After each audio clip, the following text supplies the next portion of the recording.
Nous sommes présentement dans la concession du bureau secteur de Bapere, juste à côté du bureau administratif local, partant d'une marche pacifique. Et la communauté Bélé qui aurait adressé une lettre partant de leur non-représentativité dans les institutions de prise de décision, notamment au niveau local, au niveau territorial et au niveau provincial, voire même au niveau national. C'est pourquoi vous voyez derrière moi toute une masse de la population. Et dans la lettre, elle devrait participer à une marche pacifique. Là qu'on devrait alors présenter les grandes décisions et les indignations de la communauté. Ces indignations sont déjà contenues dans un mémorandum qu'on a lu juste au bureau du secteur. Et il y a au moins plusieurs recommandations qu'on a formulées. Parmi ces recommandations, on devrait voir la représentativité des autochtones au niveau des décisions, prise de décision.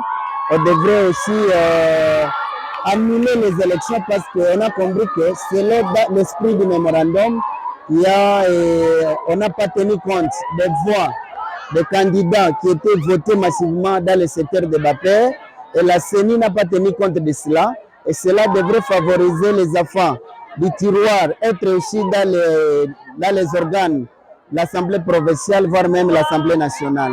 Malheureusement, toutes ces voix n'ont pas été tenues. Et c'est pourquoi la communauté n'a pas su supporter cela. Elle a voulu montrer en face du monde qu'au moins la communauté existe et que cette communauté doit être considérée au même peu d'égalité que d'autres communautés. Leurs voix devraient être aussi tenues, on devrait tenir compte de leurs voix. À d'autres termes, ils ont aussi revendiqué la gestion de l'entité parce que souvent les noms portent le nom de l'entité et aussi recommandent au gouvernement de nommer d'autres animateurs et surtout que ces animateurs soient les animateurs fils du tiroir. Tout le monde a la capacité, voire même les fils du tiroir ont cette capacité de gérer. Et je sens bien que moi, ce que je recommande au gouvernement tienne compte de leurs recommandations. Parce que ces recommandations sont fondées et nous devons les capitaliser.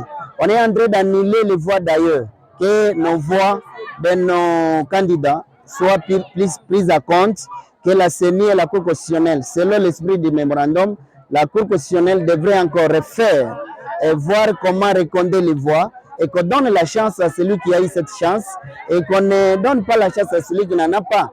Parce que ce n'est pas ça la démocratie. La démocratie indique que celui qui mérite quelque chose doit l'avoir et voir cela, en tout cas, doit être retenu. C'est pourquoi moi, étant président de la société civile, nous avons accompagné la marche. Je félicite la communauté parce qu'il n'y a pas eu assez de casse. En tout cas, la population a montré leur maturité par rapport à la démarche. Et il n'y a pas assez de casse. Et j'appelle aussi à nos leaders. Ils ont fait ce qui est intéressant, d'être apaisés. Moi, je suis convaincu qu'il y aura des décisions, il y aura des retombées qui seront à notre faveur et au faveur du secteur de Bapere. Et c'est ce que moi j'appelle la communauté et nos leaders. Tous nous avons soutenu ces leaders. Nous ne sommes pas aussi contents quand les leaders ne sont pas représentés. En tout cas, ce n'est pas normal.